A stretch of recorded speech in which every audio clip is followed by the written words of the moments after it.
Seco. Seu filamento Dessecante para secadora. Seu filamento está com umidade adequada. Higroscópico. Secador molhado.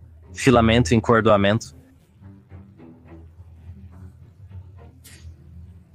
Desde que entrei na impressão 3D, tenho ouvido sobre os horrores do filamento molhado. Navegando pelo Reddit ou grupos do Facebook, parece que todos os problemas de qualidade de impressão estão de alguma forma relacionados ao filamento molhado.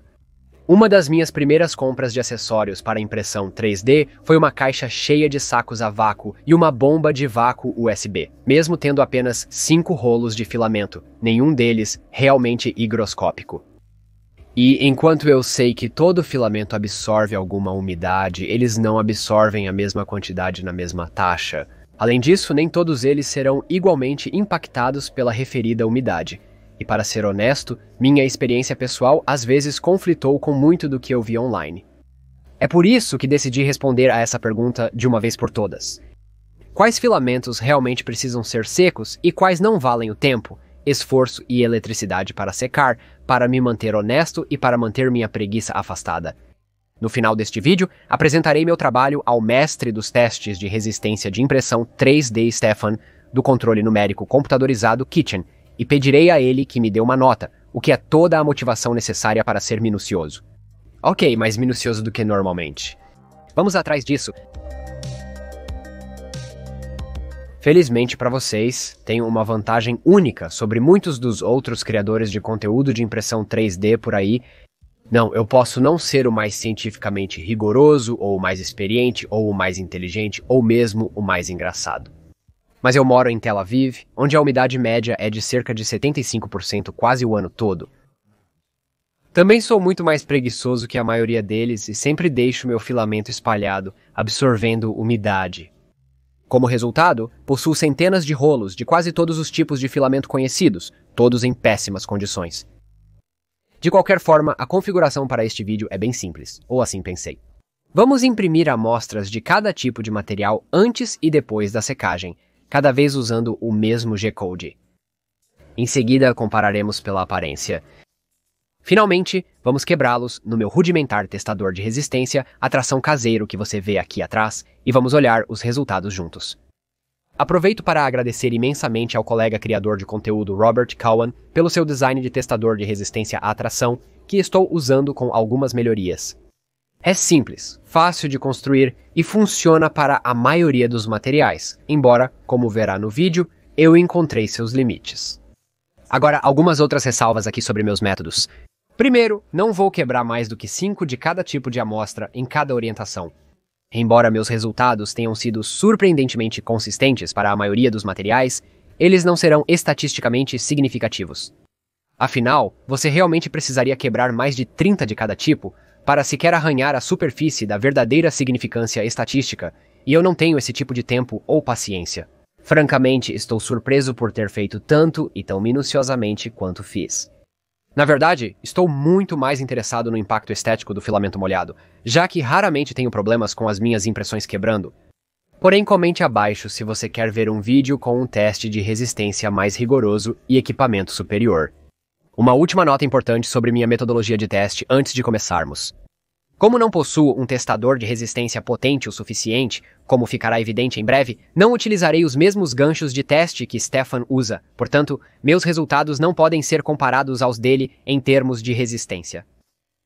Ao invés disso, usarei o design de Robert Cowan, mas imprimindo com bico de 0,4 mm, 2 perímetros, 3 camadas superiores e inferiores, e 10% de preenchimento giroide, mas imprimindo com bico de 0,4 mm, 2 perímetros, 3 camadas superiores e inferiores e 10% de preenchimento giroide. Para economizar tempo, usarei várias impressoras, mas manterei a mesma para cada tipo de material, úmido ou seco. Enfim, o que realmente importa aqui são as forças relativas. Agora que expliquei minha metodologia e como obtive os dados, vamos começar a imprimir.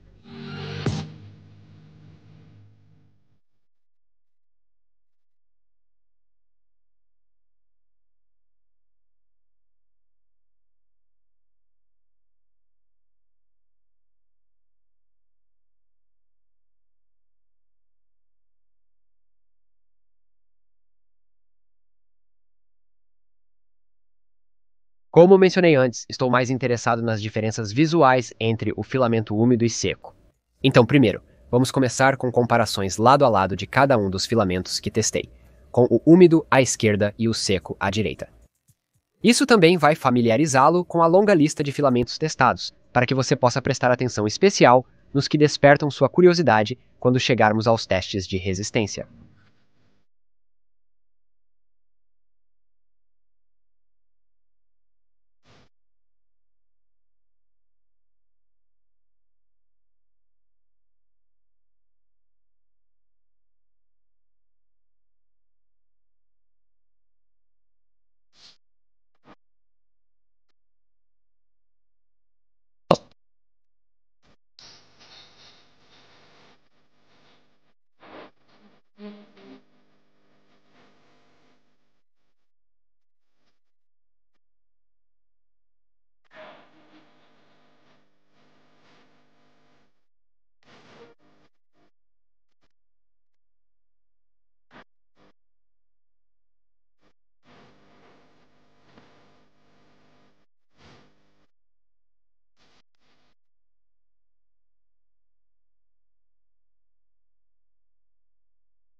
Analisando esses resultados, as conclusões parecem bem evidentes.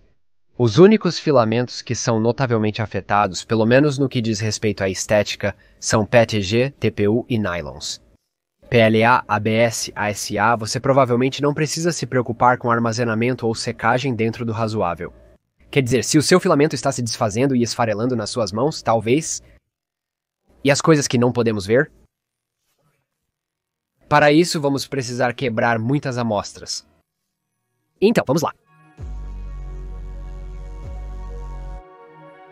Eu sou uma flecha, flecha, flecha, flecha, flecha.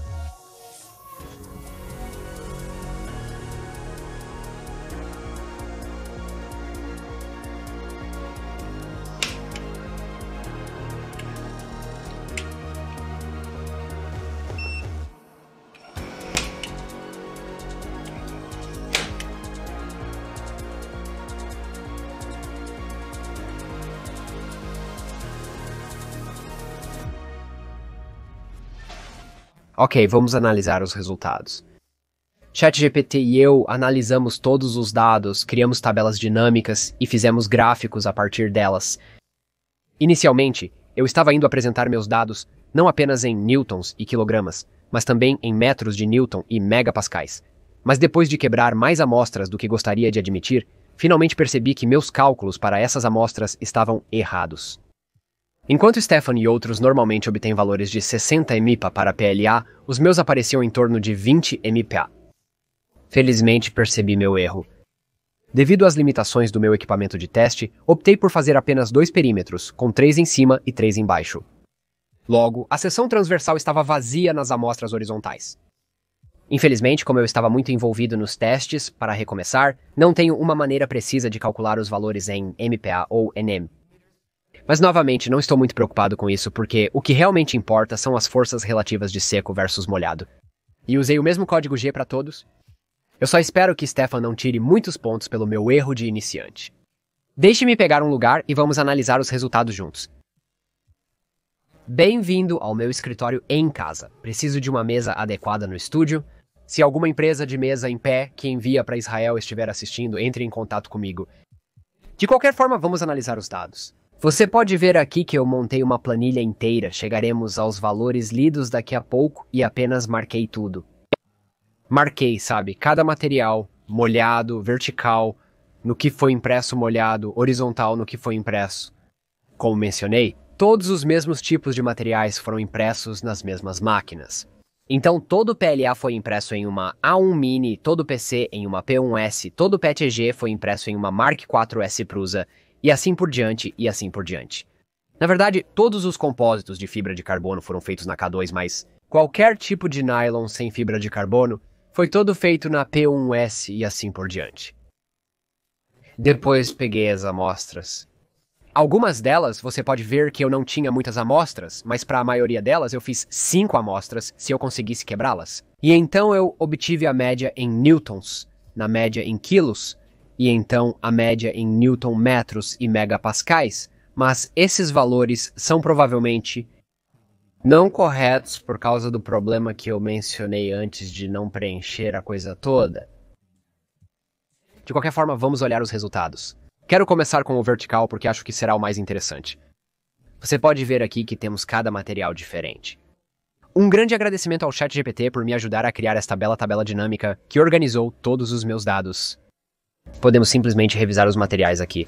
Para o Bambu Lab PTCF, você pode ver na vertical uma diferença dramática, uma diferença de 174% na resistência. Para InsLogic ASA, 5,35%. Isso provavelmente é um erro de arredondamento ou algum tipo de variação estatística. Isso provavelmente não é nada. Para o InsLogic PETG Pro, uma diferença de 228,71% faz uma enorme diferença para secar o seu PETG Pro. Mas para o InsLogic PLA, uma diferença negativa de 2,1%. Novamente, um erro de arredondamento. Você sabe, tipo estatístico, existe um termo, mas o termo não me vem à mente. Para InsLogic TPU, novamente, na vertical, enorme diferença. 113,5, mas para Matplotlib é uma diferença de 40, então isso é significativo. Para Polylight ABS, menos 1,48. Isso é um erro de arredondamento. Para o Polymaker PTG, no entanto, há cerca de uma diferença de 15% entre seco e molhado. Novamente, não vou entrar muito nos valores reais ou mesmo necessariamente comparar os valores entre o Polymaker PTG e o InsLogic PTG, porque realmente o que nos interessa é a diferença de cada material ou força incremental com base em se está seco ou não. Agora, PC, sem surpresa, 33,58% de diferença. E eu devo notar que este é o Polymax PC, que é uma mistura de PC, pelo que eu sei, não é PC puro. O PC puro pode estar mais distante. Avise-me se quiser que eu teste isso em um vídeo futuro. Para o PLA da Polytera, eu percebi uma diminuição na resistência. Polytera é um PLA fosco, o que achei interessante, mas pode ser apenas devido à variação nas amostras ou à maneira como eu testei. Foi um dos primeiros que eu testei e eu ainda estava ajustando para que tudo funcionasse suavemente.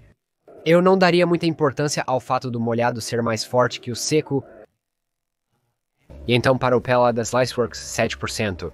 Novamente, isso não é significativo e pode ser apenas devido à minha metodologia de teste. Mas para o EZPA, e novamente este é outro desses blends da Sunlu neste caso, o EZPA teve uma diferença de 60% na resistência, e isso é significativo. E eu imagino que para o nylon puro seria ainda mais. Avise-me se quiser que eu teste isso futuramente. Para o Sunlu PA12CF, o PA12 é conhecido como o mais higroscópico de todos os nylons, e realmente fez jus a essa reputação. 1750,75% mais forte na diferença entre molhado e seco. Então, o seco é dramaticamente mais forte. Você pode ver o quão fraco era o molhado. Ops, não deveria ter clicado 2 vezes nisso. Se eu for para os valores reais, você pode ver que o material molhado era simplesmente terrível. E você viu isso no bench? Quer dizer, o material molhado simplesmente se desfez. Simplesmente se desintegrou. Era mais fraco que o Play. Então sim, Nylon PA12, particularmente PA12CF, definitivamente precisa ser seco, e o PA6CF é conhecido por ser menos higroscópico, mas ainda bastante higroscópico. Um dos mais higroscópicos dos meus testes foi 81% mais forte. Agora vamos pular para o horizontal. Logo, você notará que muitos têm 0% de diferença, devido aos limites do meu equipamento de teste, pois horizontalmente não consegui quebrar vários materiais de forma alguma. PTCF foi um deles, EZPA foi outro. TPU não quebrou por razões meio óbvias. E qualquer coisa com nylon, PA, PA12, PA6, nenhum deles conseguia quebrar.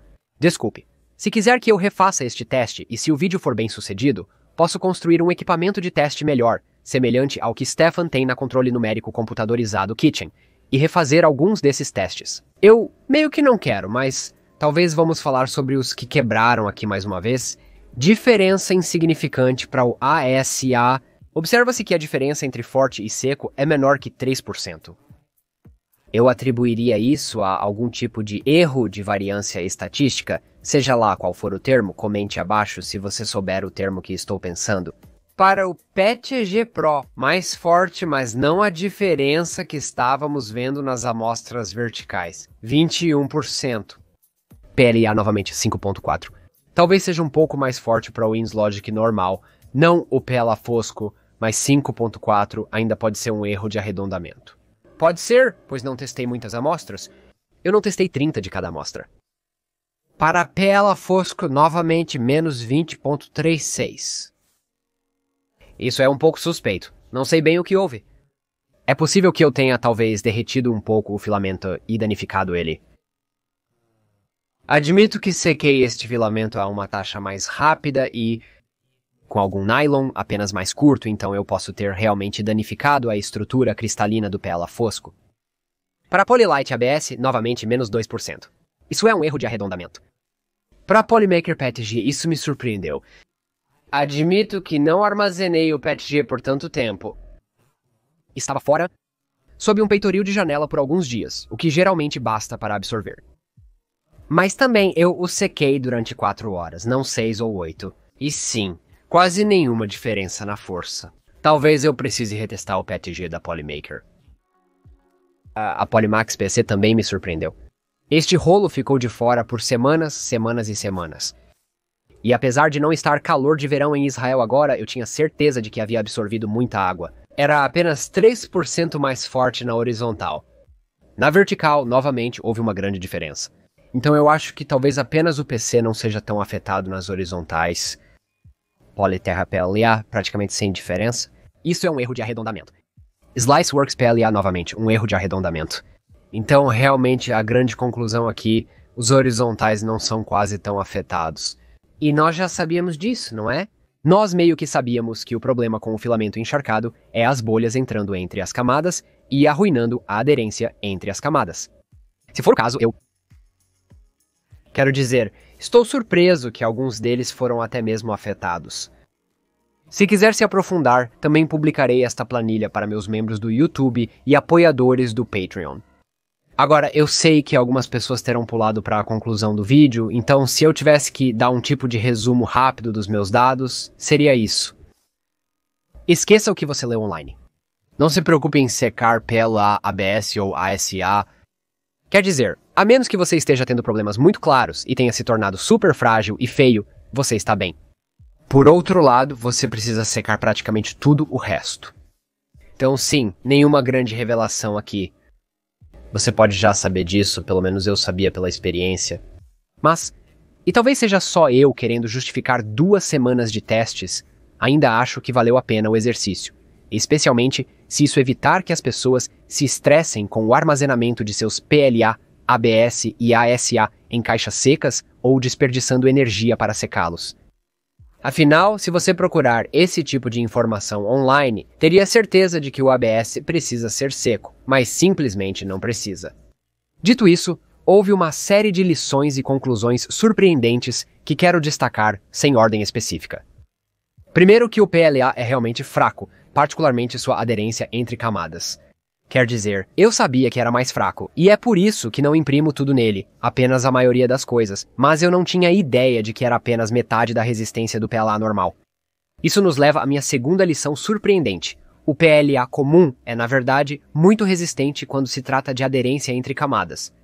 No início eu realmente duvidei dos meus resultados, mas não, eu voltei e testei novamente, e sim, realmente é tão forte entre as camadas, e eu nunca soube disso. Terceiro, e isso provavelmente não é uma grande surpresa, mas o nylon é forte particularmente na horizontal. Na verdade, eu não consegui quebrar nada com nylon horizontalmente. E finalmente aprendi que nem todo PETG é criado igual e alguns se comportam melhor que outros. Na verdade, deixei o Prusaman e o PETG da Polymaker em uma sala úmida literalmente por dias, e mesmo assim, não se comportou da mesma maneira. Enquanto o PETG Pro da InSlogics facilmente e rapidamente mostrou os tipos de problemas que normalmente associo ao PETG. Agora, eu não sei se é porque eles estão colocando um aditivo lá para mudar suas propriedades ou torná-lo mais forte de alguma maneira, Mas talvez eu precise reavaliar meu ódio de longa data pelo PTG. Talvez. Mas agora é hora de ver o que Stefan tem a dizer. Então isso é pelo menos um trabalho de nível C+. Então liguei para ele e expliquei minha metodologia de teste. Mostrei a ele meus resultados. Acho que minha conclusão foi que secar tudo importa para a vertical, quase exclusivamente, sabe? Aderência de camada de 20% no lado mais baixo até 1750% no lado mais alto. E meio que em tudo no meio disso... Eu acho que você pode definitivamente ver consistência, e a consistência em termos disso. Tipo, cada amostra que você imprimiu molhada era mais fraca do que a que você imprimiu seca. Então eu acho que isso definitivamente reforça a conclusão de que há um impacto definitivo. Eu não sei quais outras variáveis que você alterou. Então você apenas imprimiu suas amostras úmidas e depois simplesmente secou todos os filamentos e depois os imprimiu novamente, exatamente com o mesmo código G, exatamente o mesmo código G. Sim, então deve haver algo nisso. E há uma razão porque, tipo... Em processamento profissional de polímeros, os materiais precisam a degradação do material, mas também a estabilidade do processo. E se você quiser ter algo como peças funcionais fortes, eu acho que a secagem é essencial e quanto mais técnicos os materiais se tornam, geralmente é mais necessário secar o material, baseado em... Tudo que você vê, se você tivesse que avaliar o trabalho que eu fiz aqui, a configuração, a rigidez da ciência, qual é a minha nota honesta? Eles te deram um B a mais? Eu aceito. Eu acho que foi gentil. Como eu teria tentado, pegar um material direto da prateleira, imprimir uma amostra, secar o rolo, imprimi-lo novamente com exatamente o mesmo código G. A coisa que você não pode comparar megapascais, não acho que seja um grande problema neste caso, porque você tem as mesmas amostras, você deveria ter a mesma área de superfície. Então, isso meio que não é nada que deveria ter um impacto, e então apenas compare as forças, e isso é totalmente legítimo. Honestamente, estou muito satisfeito com isso. Essa foi minha primeira tentativa de fazer o tipo de teste científico que muitos outros canais que eu admiro fazem regularmente. E eu acho que, se tem algo que eu realmente percebi, foi o quanto esses caras trabalham para fazer esse tipo de pesquisa para todos nós. Se ainda não o fez, considere apoiar Stefan, Igor do MyTechFun ou James do Cloud. 42, com um super agradecimento ou se juntando às suas associações no YouTube. Colocarei links na descrição. Quanto a mim, apesar de quanto trabalho este vídeo foi, estarei de volta em breve com outro ainda mais rigoroso e trabalhoso e...